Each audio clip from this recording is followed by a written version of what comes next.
Thank you, thank you, thank you. Welcome to Team Lonely Child Boxing, where we do boxing barbershop style. Sometimes we might go back in the day and check out some old stuff. And sometimes we just gonna get new, but we just gonna talk anything and everything boxing. Happy Monday. How everybody doing? Pray your weekend was fine. We're gonna dive in right into everything right now. Just gotta check out this live feed real quick. And yes, also follow us at Team Lonely Child on IG. And of course, if you've seen this right now, you're on the Team Lonely Child Boxing fan page, or I don't like to say fan supporter page. And then also follow us, go to that YouTube channel and subscribe, baby.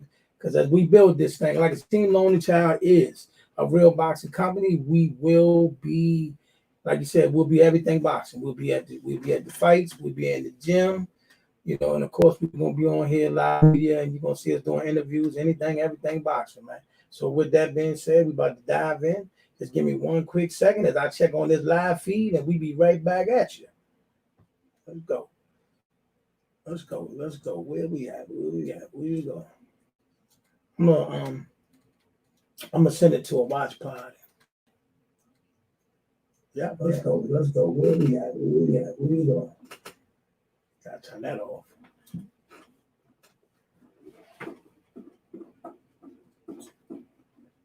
Don't break it, bro. All right. Smash the button and cut out. Everything good, bro. Everything good. I ended. Can I step out for a minute? How y'all doing, everybody? Y'all already know this LightsOutHarvey. I take no shots. I play no games. I'm here for your entertainment purposes. Yes, sir. Okay. All right, first topic of the day, what's going on is got everybody buzzing. I don't think it's no shock right now about the latest issues with Gerald Baby Miller. It has came out and it's been publicized that Big Baby has yet seen that he has came up short on another failed drug test. And it's unfortunate. It's unfortunate because here's a fighter that was on his way to bigger things in the sport. He was slated to fight Anthony Joshua just last year, about this time last year. He was slated to fight Anthony Joshua. They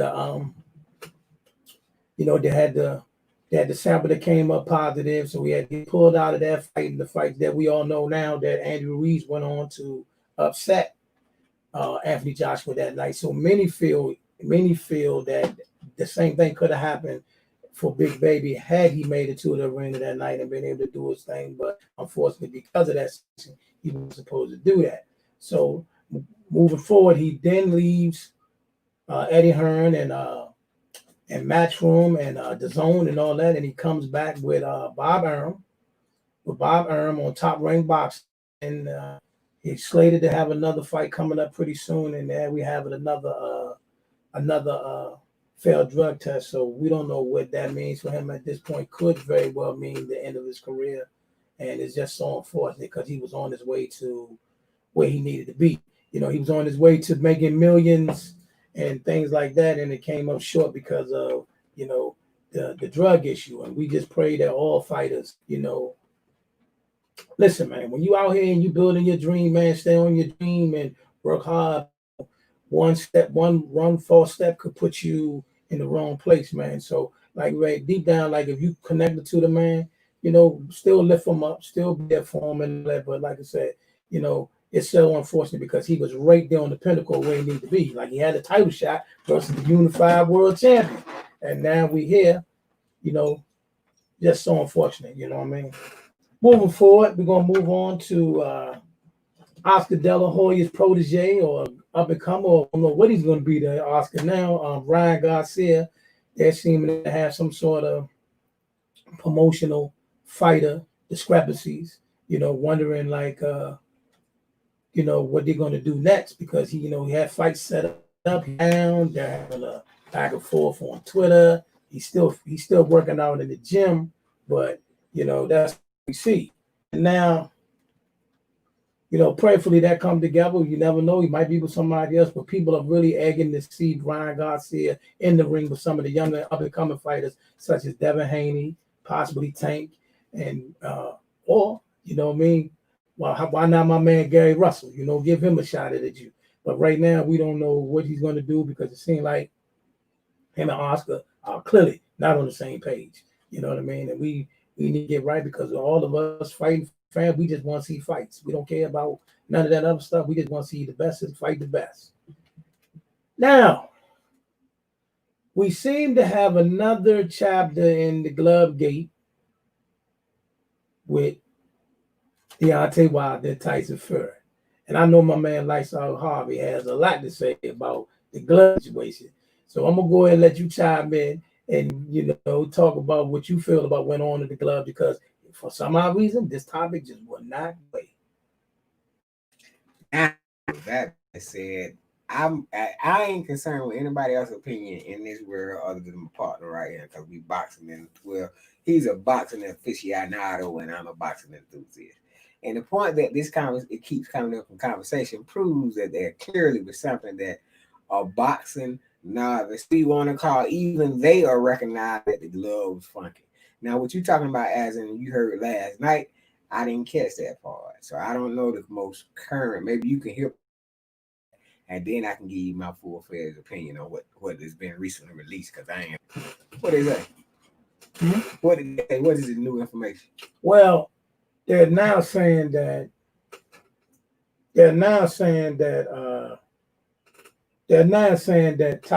Tyson Fury, that Deontay Wilder has damage to his brain or head due to whatever happened to him or objects allegedly being in Tyson Fury's gloves during the course of the fight. That's what's latest. That's the latest and the greatest. You know what I mean? Right. Now, see, I haven't heard that because what I was saying to you was that the cheat that Tyson used was the extension of his reach by sliding his hand down in the glove. Clearly, you could see blood that was on his padding, on his hand padding after the fight. You can go back and watch 20, 30 fights and see nobody's hand all marked up from punching somebody when your hand is fully in the glove. I was just watching some Floyd footage today, just watching boxing in general. Just some kind of knew we were coming in here. And the one thing you notice, a sincere boxer, when his hand is in the glove, two trainers to take the gloves off. So by this continuously being an object of conversation, I'm not saying that he didn't outbox the man and win the fight, but he did do some funky stuff. That's all I'm saying. So if it's some validity to it, then you should be able to talk about it. So I'm with it. Bring the smoke. I know he was cheating. I know he was cheating when I see him. Those out there that's watching us live right now, send me a comment and let me know if you can hear us clearly. Like I said, this is the Team Lonely Child Boxing podcast, and we're gonna keep it growing and growing. And as we grow, we may have a few technical difficulties, but let me hear from y'all and let me know that y'all hear me clear, so we can keep on going. Here's my thing on the whole glove gate thing. I stand by. I hate to say it because I'm a Wilder fan, right? But I gotta stand by what those on the opposite side are saying because what's going on. Let me say this: when you're the A side of a promotion, right? One of the things your team is supposed to make sure, it's supposed to be somebody in your team that goes in the other man's dressing room when he's getting his hand wrapped. Right. It's supposed to be somebody there when he picks up his gloves. When he put that glove on, they're supposed to touch the front of your glove, bam, bam, bam, to make sure that thing is right. And what Tyson Fury is saying, that happened. Now listen, stranger things have happened because listen, there have been fights. There have been fights where people have been caught cheating. We've caught, huh? I was talking to myself. Your hand came to my God. But yeah, there have been fights where people been caught cheating. Yeah. Margarito got caught with plaster in his gloves. Yeah. Felix Trinidad got caught with plaster in his gloves. So it has happened. Right. A dude, Danny Green overseas, he hit Roy Jones the back of the head with that stuff in his glove. Right. But what I'm saying is, since we know that is possible, and then this is not just a fight, this was a mega fight. Right. This is a mega heavyweight championship. No, when I'm saying mega fight, we're talking pay-per-view, millions and millions of people watching. Right. You need to make sure that everything about that other person's gloves is right. And if your team failed to do that, what do you listen? We can't feel sorry for you for that. Let me express a little bit of my linguistic prowess right now. Now dig this now, follow this. it's all a play on words because you're validating a crime. Basically, you're trying to say that because a crime was committed and it wasn't caught, then it wasn't a crime, and that ain't really like the word choice you using to describe the scenario is not what the boxing fan is saying. The boxing fan is saying, hey, something was funky about the gloves that were on his hand, because now when we watch the back and we got it slow motion and we got all that, we can clearly see his hand is flopping around in that glove. And a natural boxer's hand, a boxer in general hand shouldn't flop around in the glove like that. Furthermore, now Deontay Wilder's camp is saying that their boxers suffered some life-altering repercussions from the fight. So by those two types of things being on the table, a sincere boxing enthusiast was like, hey, it might have been, where there's smoke, there's fire, man. That's all I'm saying. So it ain't no way you can paint it up and say that. Hold on. What? Nobody is saying they're cool with anybody cheating. Nobody's saying anybody's being cool with anybody being hurt. Right. And he must not be too hurt because he's on a live video twerking in front of everybody.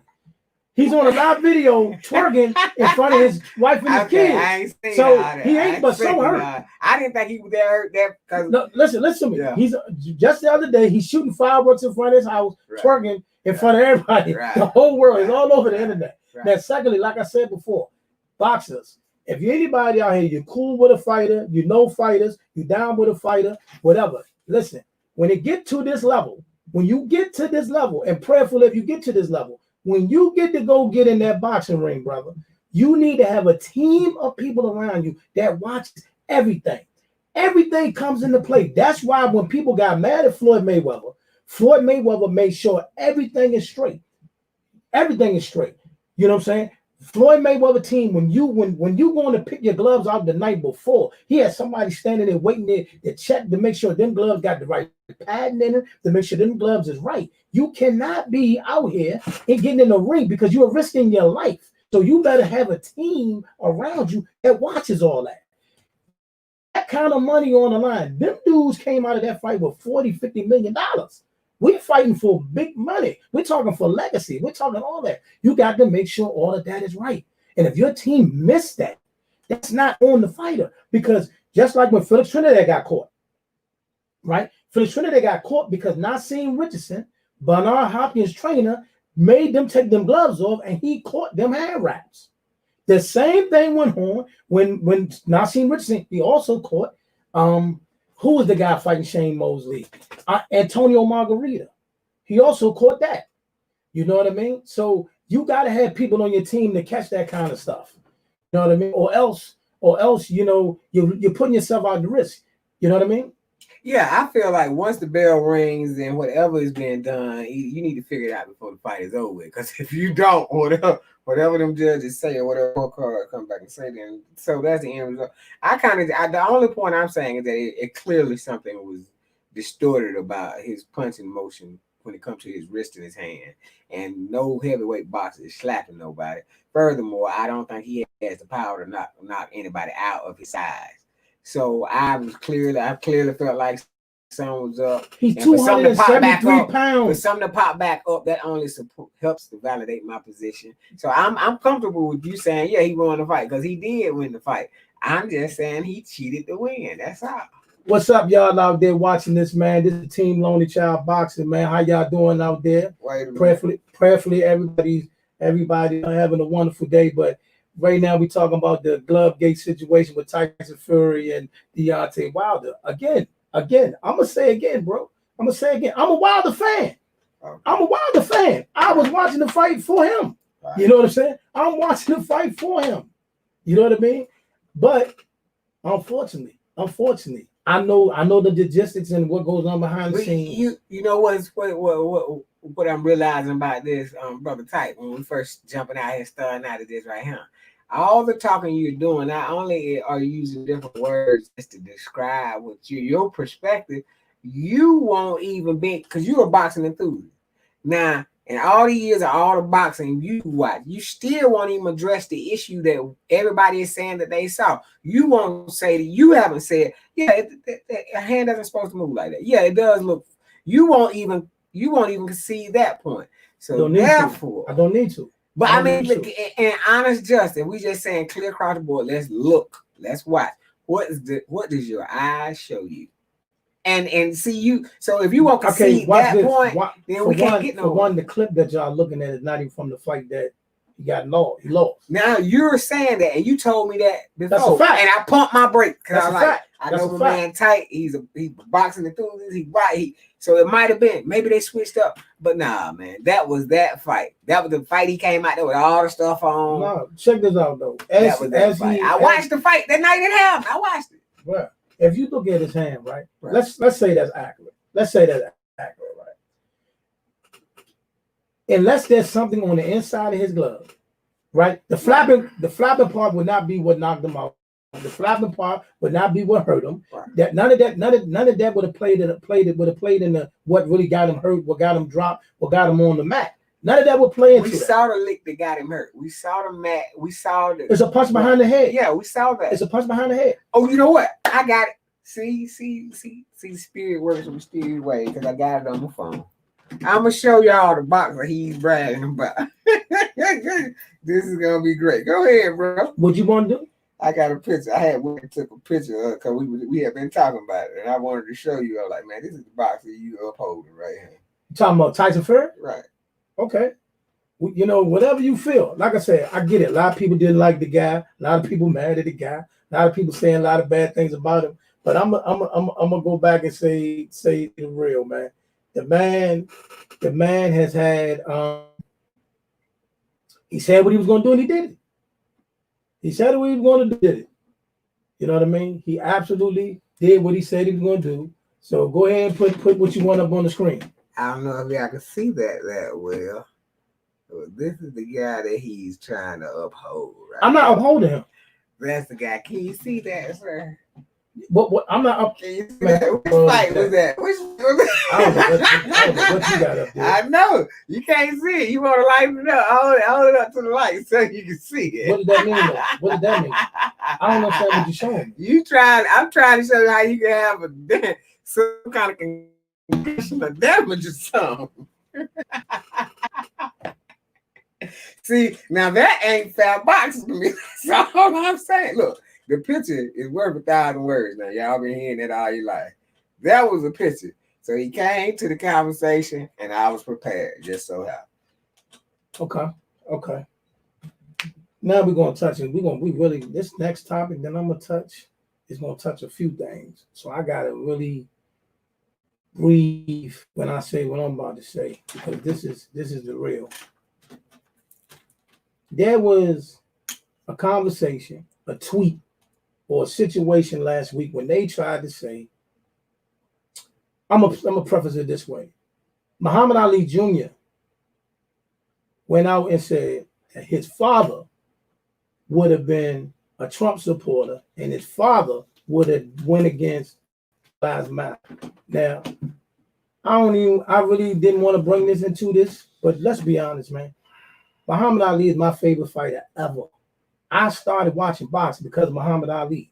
The first fight I ever watched in my life was Muhammad Ali. And then I went back and I studied everything about him. Looked at everything throughout the history, anything that came out, even when Muhammad Ali was out the sport. 20 years later, if a movie came out or something that had something to do with him, I was at that thing.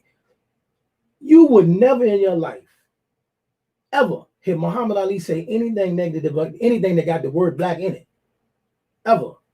You know what I mean? He was a dude that stood on the front line. This man defied everything, man. So it's hard for anybody to convince me that a man, okay, the president bashed and ran everything, you know, everything under the sun at Colin Kaepernick for taking a knee. Muhammad Ali said, I would never, ever in my life serve for the armed forces for this country, because no Viet Cong never called me N-word explicit. He said that. On cam, doubled down, never wavered, never went anywhere off that stance. So for anybody to think that that guy will be the one that be out here downplaying Black Lives Matter is ludicrous. It's absolutely absurd. You know what I mean? I thought about that, man. I mean, when I first saw that last week, man, I sat around and I said, oh my God. Like, should I say something about this? Should I address this? But it wouldn't leave me alone because it sounds so crazy that they would try to use him. I son, because from what I hear, he had a rough time. He had a rough situation going on with his life. So I don't know. But to use your father's name and throw him into a pit like that and have these people retweeting and tweeting and commenting on TV about him doing that, it just ain't right. It ain't cool. It ain't cool because that's not for. That's not what he stood for. You know what I mean? You would never see nobody from his stance and his era of people that would have went out like that. You know what I mean? Lastly, let me say this since I'm on this topic. I know this is boxing product. Let's stay on this topic. At the end of the day, I'm not knocking nobody. You can vote for who you want to vote for. You can be who you want to be with. But for all y'all that's on the other side of the fence, just stop lying. Y'all don't care about the black community. Stop saying that. You know what I mean? The Candace Owens of the world, the King Faces of the world. Stop saying that. Stop saying that. You want what's for you, and that's for you, and that's cool. But say it over there. Now back to boxing. You know what I mean? Now back to boxing. I had to get that off, man. I'm sorry. I had to let that out for people out there. They like it was all over there talking about Muhammad Ali would have been against Black Lives Matter. Muhammad Ali would have been a Trump supporter. No way, no how. No way, no how.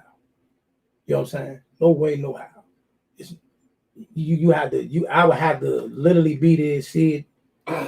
How do you want my perspective, sir? Go ahead. Okay, well, I understand exactly what it's saying. Because first and foremost, listen, I'm out here on the front lines. You see this? I've been doing it for 4-5 years straight, running hard. And I got more than one organization. I'm building my own personal stuff. It's like, so I'm out here on the front lines, and what happens is a lot of times, a lot of things that we have get co-opted, like the Essence Festival in New Orleans that is owned by and that's not a black generation. So what his son was saying is that people are bashing Trump in a lot of aspects, but then again, because my mom just told me the other day, you need to listen to Candace on some things she say can make some kind of sense. So all people are saying is the same thing I was trying to tell you a minute ago about Tyson Fury and his boxing love. You should be open to just try to understand the other perspective, because this man was raised by Muhammad Ali. No, he wasn't. He wasn't. He was born. He was a baby. He was a baby, right? He was a baby. Well, now Muhammad Ali just passed not too long ago. Oh, son, with all that being said, he has lineage and tying to the man, right? Okay. He understands that Muhammad Ali was against oppression, not just local oppression, but world oppression of all brown-skinned people. So if BLM has been co-opted and there's money going into it, and we don't know where it's going because we don't see it in the streets until it's an uprising to be in the streets about. It's the same as the Rainbow Coalition. Like, where's Jesse Jackson, the Rainbow Coalition?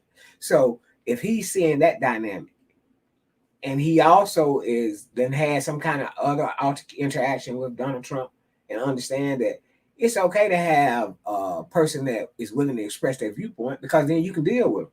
You have a place to build from. When Muhammad Ali came back into boxing, he fought at Morehouse College. His up fight for Joe Corey was at Morehouse College. They fought there first. Okay, that's Georgia, the most racist place, because I come from there, so I know what's going on. Okay, I was down there boxing. You understand me?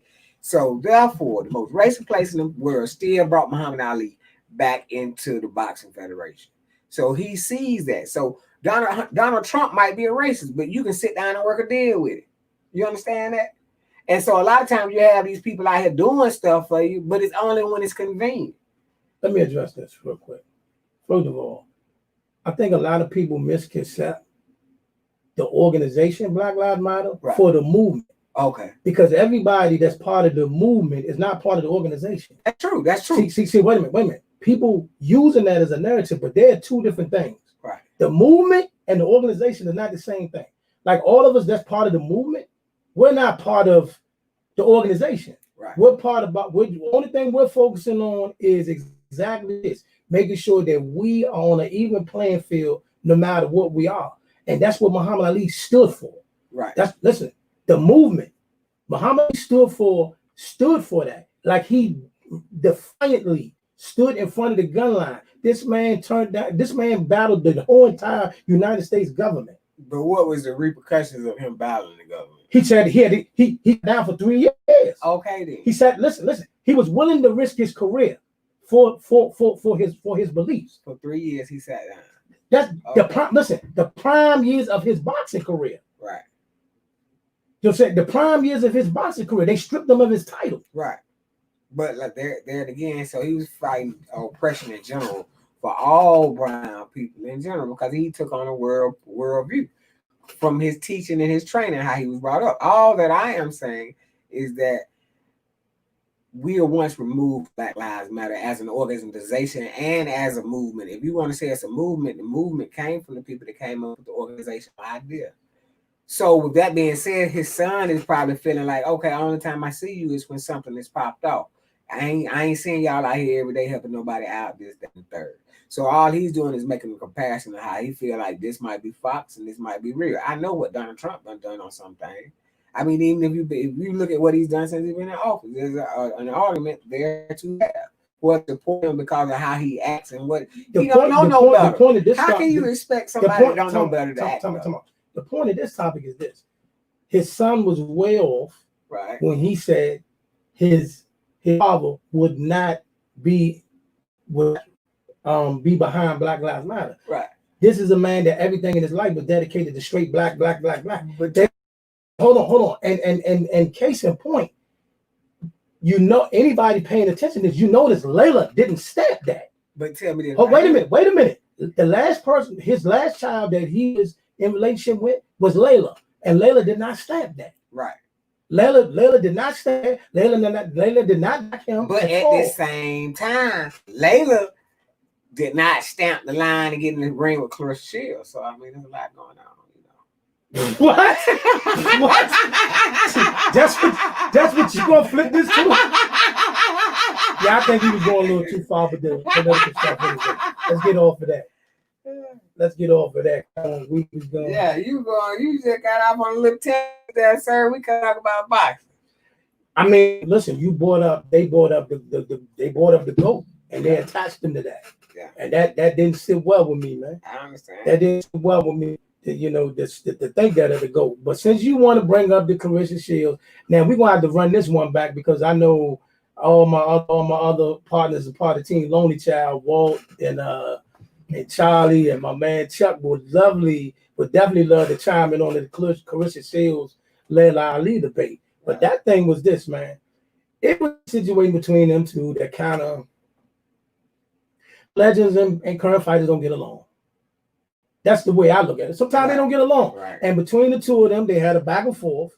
And it seemed that we could have been somewhere brewing somewhere towards a showdown between the two of them. Now, in that situation is this though. I think everything that's going on right now, man, that's the whole way to fight out. Yeah. I think it'll be hard to get the energy back to people even focusing on. Yeah, you could. Get them two get mad. But if they would have fought, I ain't gonna lie, I would have been on pins on needles because I don't think either one of them lose. I really don't. But the thing about that is, and this is this is my personal opinion, and I know you'll lay me flat, Mrs. Shield, but she's kind of like a Deontay. What? I'm a more sound type. I like to see the boxer with a little more finesse and look a little more smooth. And so therefore, and Layla's size is bigger. And so in her prime, Layla would have probably rocked her. That's my opinion. Not that neither one of them I wouldn't give them like grade A boxing like Mayweather. Clarissa Shields is technically a sound fighter. She definitely knows. From the fights I've watched her in the ring. No, she's fundamentally sound. She is fundamental. Well, I'm just saying her style it don't flow, man. Yes, you better go back. You better go back and look at something. I gotta go back. You got 10 fights to look at. Could be wrong, look, you might be. You got 10 fights to watch. Yeah, you got 10 fights to watch. You need to go back and watch all 10 of them. Apologies. Hey, you need to go back and watch all 10 of them. Yeah. If she's technically sound. Actually, between the two of them, she is the more. Well, no, but what I'm saying, her style is like Deontay Wilder. No, it's not. You don't think so? No, you don't think so? No, she's that's the box I compare her to. I think, look, man, she's definitely she's a technically sound fighter. All right. She definitely knows how to spread the ring, punch. Sometimes she do come in and try to go for the kill. Yeah, but she's not. But she doesn't. But even when she's doing that, she's not throwing the punches from the angle that Deontay Wilder's throwing it from. No, she sets her stuff up. She times her stuff. But you really, I just watched a few fights and it seemed like she got in there just trying to end the fight and whatever. Sometimes you take the temperature of your fighter and you think if there's somebody you think I can just run through. Sometimes you do that, but when you necessarily needed to, pick her shots and do she did her thing. Clarissa, the Apostle is on the wagon. You got a long fan right here. Come check us out. Team Child. Listen, man, she's a great fighter. I'm a Layla fan too. Yeah, I'm a Layla fan. Yeah. I'm a Layla fan. Now, one thing we all had a problem with was we was nervous about the fact that was she going to be able to in the ring after being out the ring 12 years. Mm-hmm. That's a heavy. Listen to me. That's a heavy task. I believe. That's a heavy task. To take 12 years off and then come back and fight a current champion, the top of the line, best fight in the sport, that's a lot. Like I said, the only thing I'm going to be honest with everybody, the only reason why we even wanted that fight, right, if it did happen, so they can have that day. Listen, okay, real quick. I wanted them to have that day. Let women's boxing have a night where they the main event. Right. They the pay-per-view attraction. Right. We all fry the chicken. We all get in front of television. They make millions, and they have that night. If Layla coming back to fight her and give them that, I'm with it. But here goes the thing. That's what I was gonna say. I feel like, to be honest, a more entertaining fight to me, because from our first episode, they're gonna be my word, entertaining, would be the Amanda Nunes, Clarissa Shields fight in the MMA boxing ring. I will watch him do that because Amanda Nunes out there. In which arena though? But that's what I'm saying. I know there's gonna be no comparison in the MMA fighter has to learn how to sincerely fight and defend themselves, whereas in boxing is an art. So therefore, I'm talking boxing, man. But Amanda's not gonna do that. Yeah, she's not gonna do that. Amanda is gonna have a decent stand-up game, man. Listen to me. That's in that cage. Now in that cage, she is. I know it should be the same thing. It should be the same thing. No, it's not. It's way different. I'm saying that. I say the same. I'm talking about between like Floyd and Conor McGregor, as in the outcome. The boxer should outclass the MMA fighter. I'm just saying I would rather see that fight. I think that fight would be an entertaining fight. I don't. Okay. I don't. I think the best thing going on. I'm gonna hit the light right quick, man. I forgot to hit the light. It's all gravy, man. It's all gravy, man. We here, baby. We here. Team Lonely Child Boxing, man. I think Amanda Nunes is the GOAT of what she's doing. And we got other fights for Clarissa Shields. She got Cecilia Brækhus up there, down there at 147. We hoping that if she can come to 154 and face Clarissa there. We got the winner of we got Jessica McCaskill, who's supposed to fight Cecilia. Then you got Amanda Serrano, who's supposed to fight Katie Taylor. Hopefully, the winners of all of those, one of them can make it up to 154, and they can have a showdown with Clarissa. And then we'll see. But see, she got other GOATs in her own arena that they can make it happen. Yeah, I know. I've been saying lately on YouTube some up and coming young boxers. Man, I was like, man, the ladies division getting kind of thick. Man, the ladies, listen, it's a tragedy that these women don't get paid what they should. It's a tragedy that they don't get the events that they should. They shouldn't have to be on the undercards of some of these. It could be a major women's fight, but it's on the undercard of some up and coming male fights. That don't make sense. You know what I mean? Yeah. That don't make sense. So that's why I was really advocating for the Layla fight to happen, because if that happened, they may get the stage and the venue that they need to be able to build. You know what I mean? That's what we talk. That's what we want to see, man. You know what? I got a question for you though, Ty. Tell me this, man. What do you think? How are we gonna be able to go back to large venue sports? Like how is boxing ever gonna be able to come back and have a big gate with what we got with this corona out here, man? Man, I don't know. I don't know, man. I think that this thing is not going to clear up to where we want it to be no time soon. So they're going to have to find a way to make these fighters fight each other to how to fight each other with less capacity, and they're gonna have to take some sort of pay cut. Yeah, definitely. Pay cut to make the fights cut happen. But see, the question is for anybody, would you do it? Well, now, but that's what I'm getting at, because now all the revenue streams got to go to Comcast, got to go to digital. It got to be something that's wide to people's houses, because ain't nobody gonna be. You ain't gonna be able to pack in no MGM now. I can't see it. And then we just had it open up over here at the harbor, man. So I was looking forward to that. I was like, man, they started having fights out here at the harbor, man. Okay, but I don't know, man. I don't know how it's gonna work. That's why I asked a question. That's why I posed a question. I don't know. I don't know, man. That's gonna be a lot. It's a lot. They're trying their best. Right now they're doing some fights without audience, but you're not gonna get a major fight. Right. You know, we might be able to get some better fights with no audience, but you're not gonna get that mega fight. That's what I'm saying. You're not gonna get that unless we find a way, unless they do a straight pay-per-view mega fight. And with put like this, with half the capacity of people in the crowd. Right. That's crazy. Right. But I mean, maybe they'll do it. It'd be good to see that happen, because that's crazy. Right. That is crazy. That is crazy. You know what I mean? So, you got any? Have you heard anything lately about Earl? Well, right now he's supposed to be recovering, getting back to training. He is supposed to be fighting Danny Garcia sometime later this year, but that falls into the same situation. Right. If the crowds and everything are not allowed, will they be willing to do just a pay-per-view with minimum crowds? We don't know. But that's what's in the pipeline for Earl. You know what I mean? We got to check a few things out, because as we saw, he was on the live the other day and he was training and all of that was going on.